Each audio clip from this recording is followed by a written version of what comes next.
Helen Munz, USU Extension gardening expert. Today I'm here to talk about watering in the heat of the summer. It can be difficult to know whether it's time to water or how long to water or when to water. So it's very dependent on the type of garden you have, your soil type, your plant type, your shade exposure, your sun exposure, your wind, all those sorts of things. So we're going to look at all these different gardens and talk a little bit about how to water. So first here I have behind me is our classroom garden here at the Ogden Botanical Gardens. And we've had some sprinkler issues, so some of our plants are struggling. So I'll show you some symptoms of watering. This nice big cypress has actually been blocking our sprinkler head. So we've had some plants that have had issues here in the garden. They are reduced growth, kind of stunted, and some of them are experiencing some leaf scorch and wilting. So here in our demonstration vegetable garden, you can see that some of our gourds are wilting a little bit, partially due to just the midday summer heat. We do have a drip irrigation on it, so I can show you how that works, which is really nice and efficient, and we drip about 3 times a week. It can be difficult to know how often to water your vegetables. And I feel like a handy tool is this soil moisture meter. And I'll show you how this works. So here's a soil moisture meter.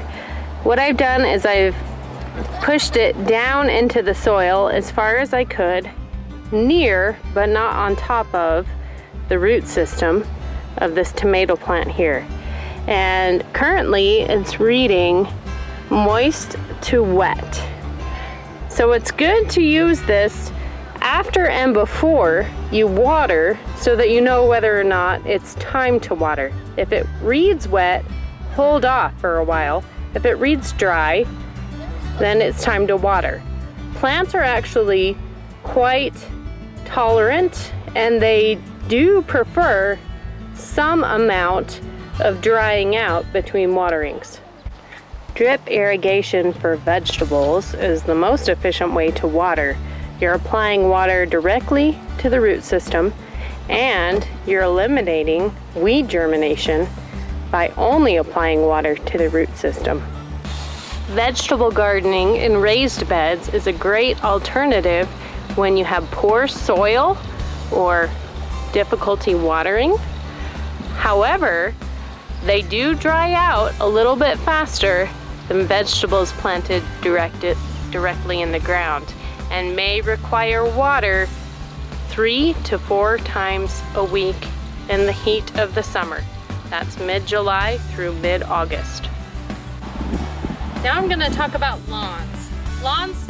Healthy lawns are really important to most of us, but it can be really frustrating when we do everything we can to keep them watered and they turn brown like this. So some of this problem is to do with summer heat and summer dormancy. Cool season lawns go dormant in the summer. It's a natural process, and no matter how much water you put on, it can turn yellow. So I put my soil moisture meter in the lawn here as far as I could get it down. It was hard to get it down into the soil because it's pretty compacted. This is a heavy traffic area. A lot of visitors walk over it. We wheel our wheelbarrows over it a lot. So you can see it's still close to moist, almost dry. So it could require some water, but probably it has to do with more of a compaction issue and summer dormancy than watering. Lawns actually only require 1.5 inches a month to keep them surviving despite that yellow color during the summer. trees planted in the lawn often don't get as deep of watering as we think.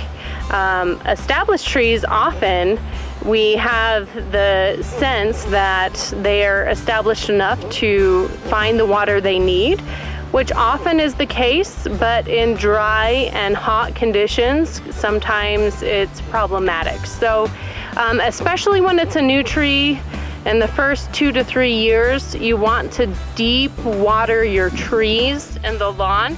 And after that, and when we have dry winters and hot summers, it's a good idea to run a sprinkler out there and soak the trees around the drip zone.